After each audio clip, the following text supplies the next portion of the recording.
Let's look at 5 forwards the New York Rangers could target before the trade deadline.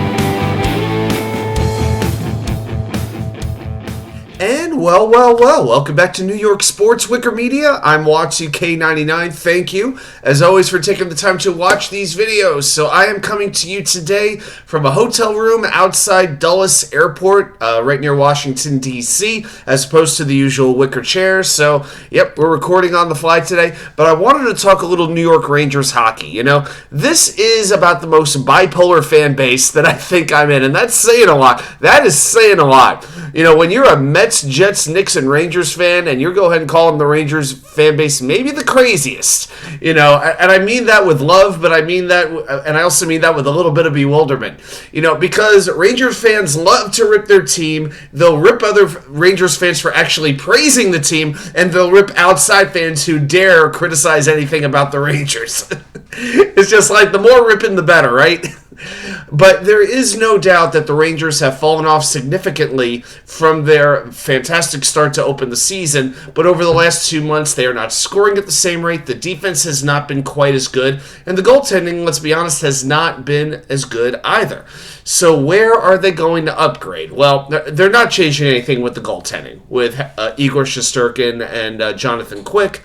The defense, it's a possibility. At this point, I'd say it's a little bit of an outside possibility, but the Rangers definitely do need some help at forward. With Philip Hedl officially out for the year, they now have a lot more money to work with because Hedl will be on the long-term injury reserve for the rest of the season. At the beginning of the year, the Rangers were projected to have about $1 million or so to work with in cap space. Not a whole lot you could get for a mere $1 million. But now that they have about $5-6 million, they might, probably about $5 million is most realistic, they might be able to bring in a pretty decent-sized fish to help shore up this forward group.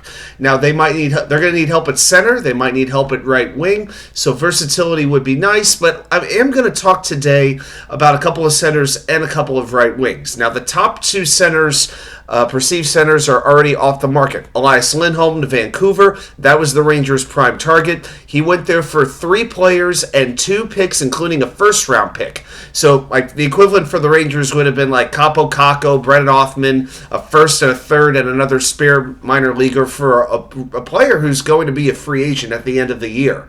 You know, I don't know if I'm giving up quite that much. Sean Monahan, another center, went to Winnipeg for a first and a conditional pick.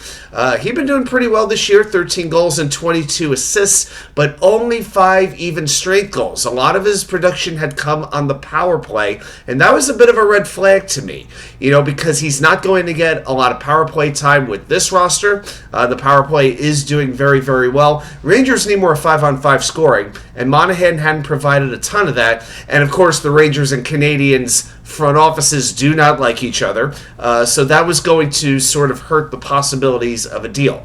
And that goes back to when the Rangers fired Jeff Gordon as their general manager. Montreal brought him in. He brought some of his guys with him. So yeah, those 2 front offices don't get along very well. So let's look at who is still available, with maybe the top 2 targets off the market who's available. Well, the first couple players I'm going to mention, it's going to hurt to even mention the idea of them being Rangers. But one is Tyler Johnson, the center who is currently in Chicago on a 1-year deal. He haunts Rangers fans a little bit from the 2015 Eastern Conference Finals, where he had 9 points in 7 games. Doing pretty well this season, has 13 points, 9 goals, and 4 assists in 35 games. The issue is he is currently on injured reserve with an undisclosed upper body injury that he suffered back in early January. So he's been out for about a month, and of course it's the National Hockey League, so God forbid we get any more specific than upper body or lower body. You know, I'm surprised they just don't say body injury. It's pretty ridiculous. So this is one that that's kind of on the fence for me. I'm open to the idea, but it depends on his health. But I don't think it would cost a whole lot to pry him from the Blackhawks. The next center I want to mention is Adam Henrique. Speaking of Rangers nightmares, this guy still haunts me 12 years later after scoring that goal to eliminate the Rangers in the Eastern Conference Finals in overtime. He's averaged 52 points over the last 3 years. I really want to try to put my bias aside and look at him just as a player. But so, like I said, 52 points averaged over the last 3 years. He's a free agent after this season. He's a very smart hockey player. That's probably his best trait. That's why he's so consistent. And most of his goals tend to come from the front of the net. He can score. He's on pace to hit 20 goals for the 7th time in his career. And the vast majority of those goals do take place right around the net. And typically, that's the area where playoff series are won and lost. So he makes simple, efficient plays. He's not super flashy, but he understands space. He understands how to set up his teammates so that they could score goals. Not very fast. He's not going to give you much speed, but he's a simple, smart player. And, you know, if not for an injury last year, there were teams that were calling the Ducks last season to try to pry Henrique away. Now he's the top rental piece on a rebuilding Anaheim team, and it's all but certain he is going to be traded by March 8th, which is the deadline. Now, the next guy I'm going to mention, the last center I'm going to mention, is Tommy Novak. This is my under-the-radar guy from Nashville. 26 years old. I really like the idea of bringing this kid in. I didn't even know who Novak was before this season, to be honest, but he scored 43 points in 51 games for Nashville last season. And this year, Nashville lost Ryan Johansson and Matt Duchene. He has taken the second-line center spot, and he has owned it. He has 20 points in 31 games this year, playing with Luke Evangelista and Kiefer Sherwood. Next time I play Puck Doku, I'll be sure to think of Luke Evangelista and Kiefer Sherwood, because those are going to be some pretty obscure names if Nashville's on the board.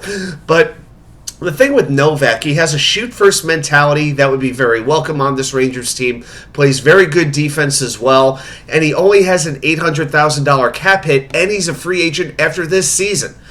Nashville's going to have to pony up to keep Novak, and rather than lose him for nothing, maybe they actually would be willing to deal him. So Novak, to me, would be a very sneaky, under-the-radar fit. Wouldn't cost you much, and maybe you could bring somebody else in addition to Tommy Novak. So that's why I kind of like this idea. All right, now I'm going to give you two wingers as well, and Rangers fans will be very, very familiar with both of these guys. One is Vladimirtarasenko, very, very popular Ranger last season. I still think they would have kept him if they had the cap space. Instead, he goes to Ottawa for 1 year, $5 million. He's been very well received over there. 13 goals, 20 assists, 45 games. He's plus 11. Has a 14.6 shooting percentage. That's actually the third highest of his career. Played 45 of 47 games, but the Sens are going nowhere. It's in their best interest to deal him away, and right wing does need strengthening with the Rangers. And, you know, the rumors out there that the Rangers are going to dangle Kaapo Kakko as a piece that they would be willing to trade, and if they do, you know, that thins out right wing even more. You know, to me, if you let Kakko go, you need to bring in two forwards. And so, you know, maybe be a scenario where they could bring in a Novak and a Tarasenko, you know, and in the process of letting Kakko go. But another player I'm going to mention is Frankvatrano. This one interests me even a little bit more than Tarasenko. Now in Anaheim in his second year.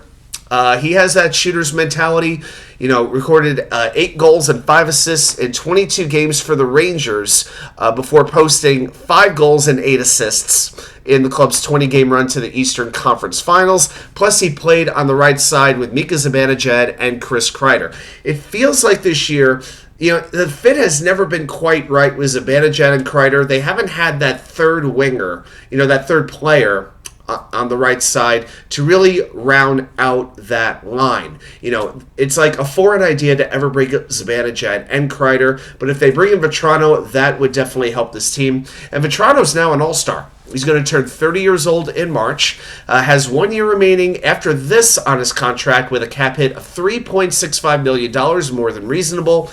So if the Rangers were to acquire him, they wouldn't have to worry about that right wing spot until after next season. I like that idea. Now, here's the thing. Rangers got him from Florida a couple years ago for a 4th-round pick. It's going to cost more. This year, in 50 games, he has 22 goals and 14 assists. He's basically scoring every other game. It may take a 2nd-round pick, or what if the Rangers try to get Adam Henrique and Frank Vatrano in the same trade? What would that cost? So there's a lot of different things that they can do, even with the top 2 centers off the market. But these are 5 forwards that I think it would make a lot of sense for the Rangers to acquire. Those are my thoughts. Let me know your thoughts. Who do you want to see the Rangers acquire at the deadline? Put it down there in the comments. And of course, reminder, join us live for the Wednesday Night Live show every Wednesday, 10 p.m. We spend a lot of time on the Jets, but we'll talk about whatever's going on in the world of New York sports. Definitely check it out. Thanks, everybody, for watching, and I'll see you, well, once I'm back in the Wicker chair. Take care.